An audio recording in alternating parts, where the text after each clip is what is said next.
ঈদুল আজহাকে সামনে রেখে রাজধানীর ঈদযাত্রা নিরাপদ করতে কঠোর নির্দেশনা জারি করেছে ঢাকা মেট্রোপলিটন পুলিশ ডিএমপি। রোববার গণবিজ্ঞপ্তিতে ডিএমপি জানায়, অতিরিক্ত ভাড়া আদায়, ফিটনেসবিহীন যানবাহন ও বাসের ছাদে যাত্রী পরিবহন সম্পূর্ণ নিষিদ্ধ।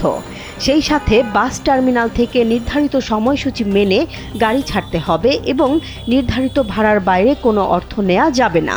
যাত্রী হয়রানিও কঠোরভাবে নিষিদ্ধ করা হয়েছে। ডিএমপি আরও জানিয়েছে, বেপরোয়া গতি, উল্টো পথে চলা, ওভারটেকিং ও মোবাইল ফোন ব্যবহার করে গাড়ি চালানো যাবে না। 5+ স্টার রেটিং প্রাপ্ত দেশের সর্বোচ্চ বিদ্যুৎ সাশ্রয়ী ওয়ালটন এসি স্মার্ট কমফোর্ট এখন নেক্সট লেভেলে। যাত্রীদের টার্মিনাল ছাড়া কোথাও থেকে বাসে না ওঠা এবং ফুট ওভার ব্রিজ বা জেব্রা ক্রসিং ব্যবহার করে রাস্তা পার হওয়ার আহ্বান জানানো হয়েছে। ঈদযাত্রা নিরাপদ রাখতে ট্রাফিক পুলিশ মাঠে থাকবে এবং জরুরি প্রয়োজনে 999 নম্বরে যোগাযোগ করতে বলা হয়েছে। এই নির্দেশনার মাধ্যমে ঈদযাত্রায় শৃঙ্খলা ফেরানো, দুর্ঘটনা কমানো এবং যাত্রী হয়রানি রোধে কঠোর নজরদারি নিশ্চিত করতে চায় ডিএমপি।